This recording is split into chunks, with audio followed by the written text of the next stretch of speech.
IPL రెండో దశ schedule వచ్చేసింది. 50 మ్యాచ్ల వివరాలను బీసీసీఐ ప్రకటించింది.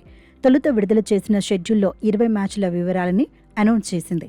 అయితే లీగ్ దశలోని తర్వాతి మ్యాచ్ల వివరాలను ఇప్పుడు ప్రకటించింది. ఏప్రిల్ 13 నుంచి మే 24 వరకు రెండో ఫేజ్లోని మ్యాచ్లు జరగబోతున్నాయి. 12 వేదికల్లో ఈ మ్యాచ్లను నిర్వహించబోతున్నారు. సెకండ్ ఫేజ్లోని మ్యాచ్లకు బెంగళూరు, ముంబై, చెన్నై, కోల్కతా, ఢిల్లీ, అహ్మదాబాద్, హైదరాబాద్, లక్నో, జైపూర్, ధర్మశాల, రాయ్పూర్, న్యూ చండీగఢ్ ఆతిథ్యం ఇవ్వబోతున్నాయి. రెండో ఫేజ్కు సంబంధించిన మ్యాచ్లు హైదరాబాద్లోనే ఆరంభం కాబోతున్నాయి. ఏప్రిల్ 13న జరిగే మ్యాచ్లో Sunrisers Hyderabad, Rajasthan Royals తలపడబోతున్నాయి. సెకండ్ ఫేజ్లో డబుల్ హెడర్స్ 8 ఉండబోతున్నాయి.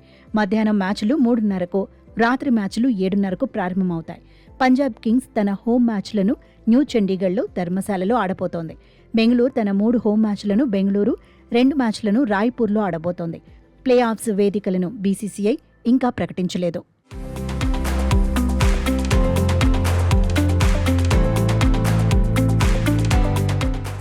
ఐపీఎల్లో సన్ రైజర్స్ తన తొలి మ్యాచ్ను 28ని ఆడబోతోంది.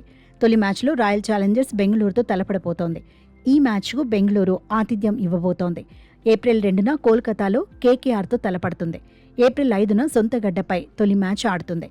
లక్నో సూపర్ జైంట్స్ను ఢీకొంటుంది. 11న పంజాబ్ కింగ్స్తో న్యూ చండీగఢ్లో తలపడుతుంది. ఏప్రిల్ 13న రాజస్థాన్ రాయల్స్తో హైదరాబాద్లోనే ఆడుతుంది. ఏప్రిల్ 18న హైదరాబాద్లోని చెన్నై సూపర్ కింగ్స్ను ఢీకొడుతుంది. ఏప్రిల్ 21న ఢిల్లీ క్యాపిటల్స్తోనూ హైదరాబాద్లోనే ఆడుతుంది. ఏప్రిల్ 25న జైపూర్లో రాజస్థాన్ రాయల్స్తో తలపడుతుంది. ఏప్రిల్ 29న ముంబై ఇండియన్స్తో ముంబైలో ఆడుతుంది. మే 3న హైదరాబాద్లో జరిగే మ్యాచ్లో కేకేఆర్తో తలపడుతుంది. మే 6న పంజాబ్ కింగ్స్, సన్ రైజర్స్ మధ్య మ్యాచ్ జరగబోతోంది. మే 12న అహ్మదాబాద్లో గుజరాత్ టైటాన్స్తో ఎస్ఆర్హెచ్ తలపడుతుంది. మే 18న చెన్నైలోని సీఎస్కేతో ఎస్ఆర్హెచ్ మ్యాచ్ ఉంటుంది. మే 22న హైదరాబాద్లోని ఆర్సీబీతో సన్ రైజర్స్ హైదరాబాద్ తలపడుతుంది.